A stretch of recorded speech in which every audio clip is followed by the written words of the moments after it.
Hey, y'all know where we at. We in the car. Wanted to just drop this on you really quick. You know, it's so important to be well-rounded, to be a person that can adapt to not every single situation, right? Because then that would mean that we're perfect. But it's so important that you be able to adapt to situations. Watch this, especially if you've kind of encountered it, if it's a little bit familiar. You don't want to kind of keep making the same mistakes mentally, emotionally, and spiritually. You want to adapt. I was thinking about that because kind of random, but I was thinking about, you know, something I wore, and then like I think 2 days later I wore something completely different. And I'm very comfortable in my skin. I'm very comfortable with who I am.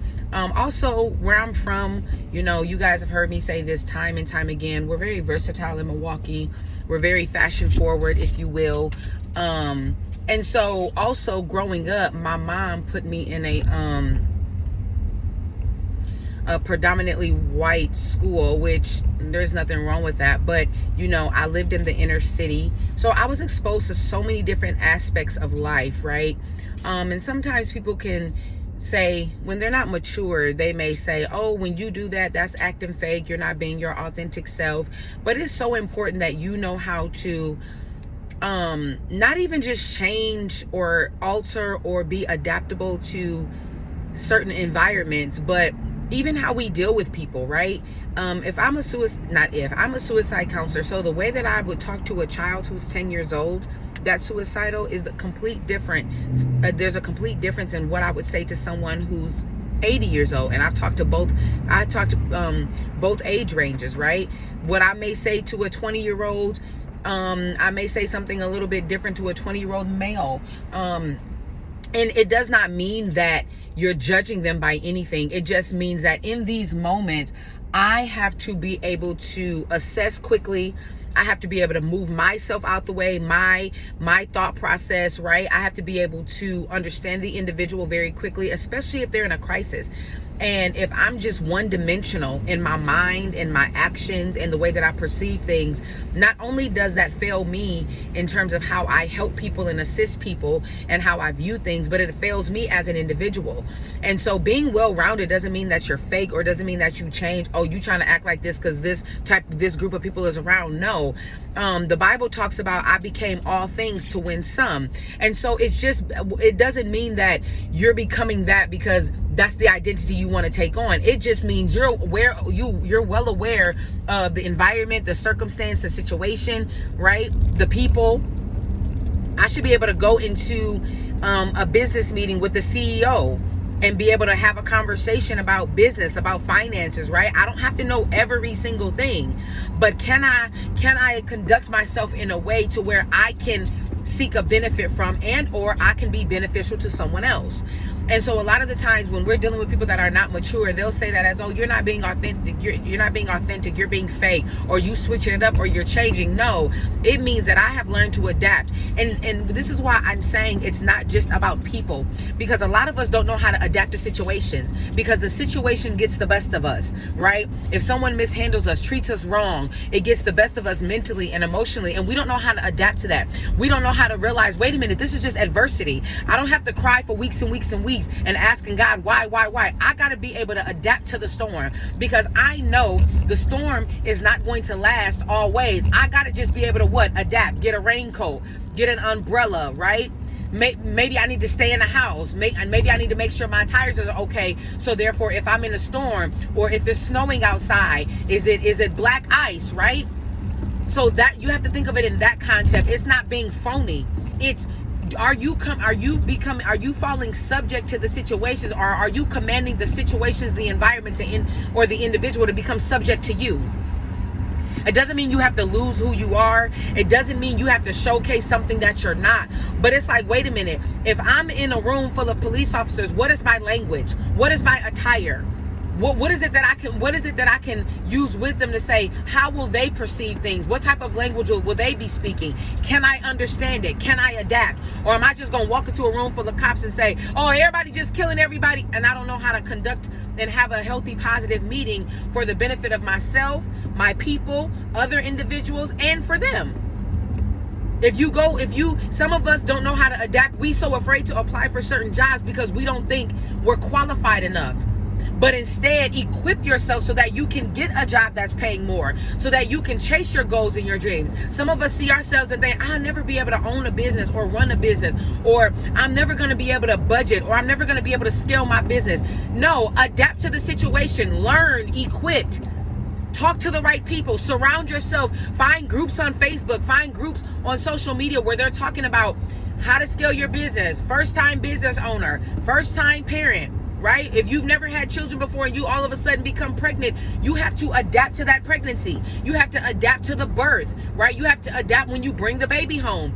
So we do it in everything else, but we have to make sure that we're doing it across the board in our lives. And don't let somebody talk you out of, well, how you gonna be able to go talk to them? You don't know nothing about that. I don't. But guess what? I'm getting ready to study. I'm getting ready to read up on it. Or I'm finna reach out to somebody and kind of see, hey, does anybody know anybody that has an idea or a little bit of an expert on XYZ? Why? So that when the opportunity presents itself, I'm not waiting to adapt. I'm already equipped. And so one thing that I love about myself, I love the fact that I am a well-rounded individual. I'm well-rounded in my personality, even though people probably think that, oh, I have a extrovert personality, and I'm just kind of using these words, but I'm really like an introvert. I don't mind hanging by myself. I don't mind being around a smaller group. But guess what? You better believe I know how to adapt to being an extrovert. That's why most people think I'm an extrovert. Why? Because I know how to adapt. I don't go in and think like, I'm gonna let my introvert take over. No, I gotta be uncomfortable and adapt. I don't like to be at the center of attention. I don't like to be in big groups, but guess what? Put me in a big group. I don't even force myself to be the center of attention. Sometimes those scenarios just happen, and I can't clam up. I cannot back down. I have to be able to rise to the occasion and own the moment. Watch this, for the benefit of myself, as I said, and for the benefit of other people. Sometimes we won't get certain things because we're our own hindrance. Well, I don't know how to do this. Nobody's ever taught me. Nobody's ever showed me. Okay, you're not the only one. It's a lot of men out here that's never seen a father have a good home, but you can't let that be your Achilles heel to why you can't be a good father, a good husband, a good role model, a son, whatever the role may be. Well, nobody showed me how to be faithful, so therefore you just gonna keep adapting to cheating? You're not even gonna push yourself to be faithful? Well, I never had a kid before. Me neither. But I had to adapt and figure it out. Well, I didn't come from a two-parent household. Okay, a lot of people didn't. So you just gonna let that be the narrative? You're not gonna say, you know what? While that may be the narrative, what can I learn from that? How can I learn from that? What other people can I partner with? What books can I read? What articles can I read? What healthy information can I obtain? How can I pray about how to grow me in this area? But a lot of us, we come subject to our deficiency. Instead of saying, hey, I might not be an expert in this, but I might be at moderate or intermediate or beginner, and hey, that's something. But I'm just gonna not do. I'm gonna push myself. I'm gonna strive. I'm gonna try to do the best that I can to teach myself something I don't know. And here's how I know that we trick ourselves, because when you start to talk, walk, go to school, you don't know any of those things. You're taught. Someone teaches you, you learn, you retain. So that lets you know that it is possible. Now, you may not be able to articulate every word in the dictionary, but you can hold your own enough to where you can have a conversation. So be well-rounded and be a person who can adapt. Adapt doesn't mean, oh, something bad is happening, so I got to just adapt to this bad situation. No, adapt to strength. Adapt to adversity. Adapt to difficulty. Don't always have a woe is me. Why everything's so hard? Why everything's so negative? Why people saying this to me? No, adapt. Hey, I ain't the only one that's going through. I'm not the only one that's struggling. I'm not the only one that has to deal with the highs and the lows of life, the woes, the goods, the bads. You're not the only one. So push yourself and say, okay, wait a minute. What can I do to switch it up? Wait a minute. What can I learn from last time?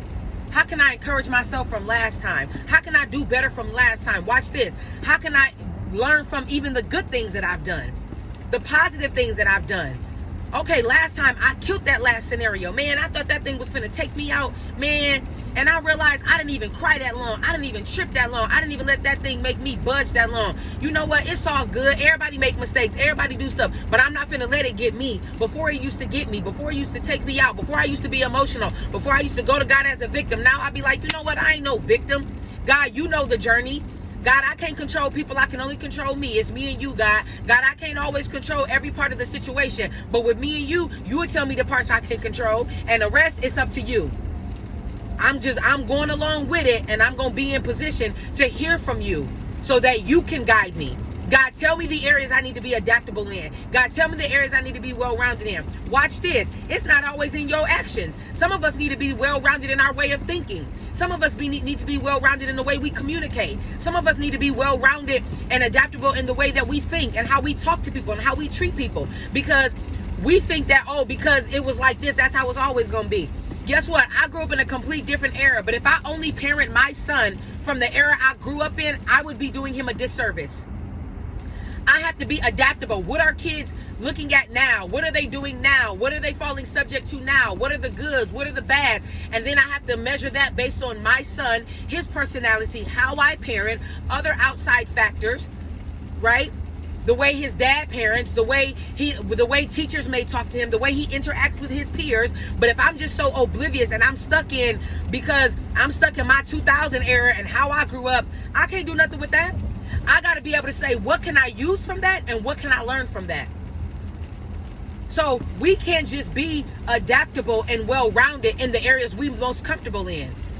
No, guess what? It's areas that we got to say, you know what? Sometimes I talk too much. I got to be adaptable and learn to be quiet and listen.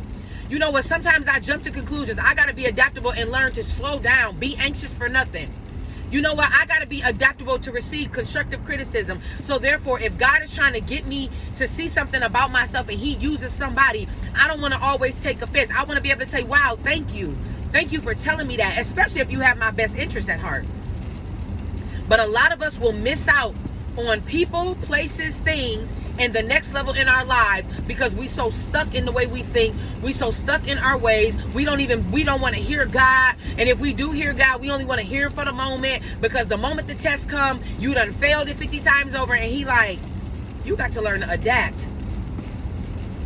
Even though I understand the Bible says there's nothing new under the sun, but the Bible also says that we get weaker but wiser. And I also understand that we have to learn to adapt.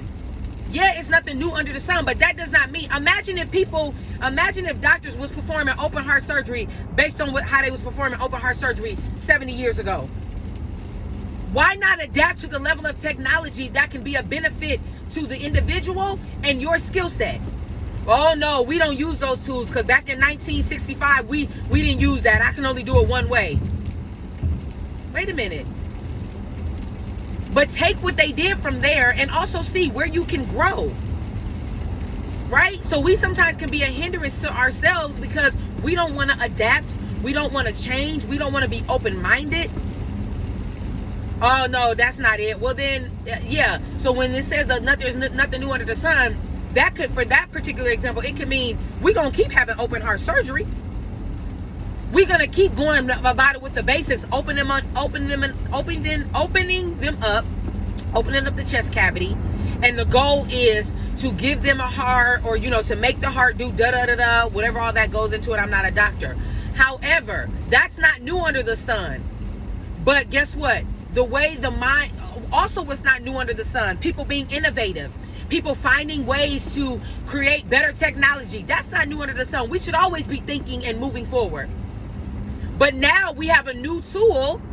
The tool in itself might be new to a degree, but how we came about to use the tool may not be new. We're innovative. We're creative. We sat down. We thought about it. We looked at the dynamics of how can this be. We got with other engineers, other medical staff. We came together. That's not new. You see? But we sometimes will be so stuck that we don't know how to see differently and view things differently. Jesus didn't say, oh, well, because God already destroyed the land, I'm going to just come and start destroying the land too, because it ain't nothing new under the sun. No, God sent his son to kind of still have the same thing. Hey, I want to hold you guys accountable, but I want to make a sacrifice as well. I want to give you guys something that is so dear to me. I want somebody to die for all your sins. But what if Jesus was like, okay, well, God, I don't care that that's your agenda. I'm going to go with how you normally do everything. Remember, you destroyed the land because people was doing too much. I'm finna just do that despite what you said. No. He had to adapt to his new assignment. He had to adapt to the way the people were thinking and how they were behaving. He had to make an ultimate sacrifice. You know how he had to adapt to that situation? He already knew what the assignment was going to be. Some of us know we should change and we'll refuse. Jesus already knew at the end of this, I'm finna croak. I got to go through this suffering. Woo, but he gonna raise me up. That ain't easy. But a lot of us are still doing stuff we know we shouldn't be doing, acting the ways we know we shouldn't be acting, and we don't want to make the sacrifice to adapt to God. What is your will? What is your way? This is how I act. Jennifer acts like this, but that's not your will for me. I need to be more meek. I need to be more this. I need to be more bold. We don't know how to adapt because it's uncomfortable. Watch this, because it requires too much of us. It requires accountability. It requires us to make an effort. But see, the enemy want to trick you out of that. No, don't change. Don't do nothing different. Stay right there. Oh, well, it's them. It's that. It's the situation. God forgot about you. So now you just sitting here in the same situation another year, another day, another month, another hour, another minute. But ask yourself, did I just adapt for a quick second and hurry up and went right back to my old ways? Or did I really give this thing an effort? Do I really believe that I can cast my cares on the God? Or the moment I fake cast my cares doing prayer, when I came back into reality and it got a little bit too hard, I started taking matters in my own hands. And we wonder why things are not changing for us. It's not God's fault. Sometimes one of the most challenging things to do is when you got to check yourself. And I tell people all the time, you don't always need God to check you. I still shouldn't be telling my son, don't touch the stove, it's too hot. He should know that by now. Sometimes we got to do a self-correction. God shouldn't still have to be telling me, trust me for your bills. Now I won't got to be saying, trust me with this $15,000 I gave you, with this $25,000 I gave you, with this $100,000. Give me some new. I'm still trusting you, but give me a higher amount. We still shouldn't be talking about the same old stuff. We got to check ourselves. Wait a minute. What am I doing? Am I being consistent? Am I really making an effort? Do I not want to change? And sometimes you just got to take a look at yourself and be honest. But all in all, don't let the devil trick you into being stagnant and complacent. And I said this before, where you find yourself living a false truth. Here you is thinking you doing this, doing that, and the devil got you tricked. Because you know how I know? All you got to do, if you really want to be honest, is check your fruit. Check your fruit in every area of your life. And where you know the fruit is bad, work on that. Where you know the fruit is good, enhance it. But if you lying to yourself about your fruit, oh, well, I got a bag of grapes and I only found 7 bad grapes out of 40. But guess what? If you keep leaving those few bad grapes or those few little bits of molded cheese in the rest of the bag of cheese, you know what's going to happen? The good cheese is not going to adapt to, the bad cheese ain't going to adapt to the good cheese. The good cheese is going to adapt to the bad cheese, and now the whole bag going to be molded. So sometimes we trick ourselves like that. Well, I ain't where I used to be. Because we could be just so weak in our flesh. Ooh, don't push me too hard. Don't put too much on me. Ooh, I'm trying. Okay. Well, you keep sitting in there with them little pieces of molded cheese and see don't the whole bag turn molded. You keep justifying, oh, it's only a few bad grapes. And this is what we like to do. We just like to take them out and throw them out. Okay, good. Now everything is perfect again. No. Challenge yourself. Push yourself. Stop making excuses. I love y'all. We'll talk soon.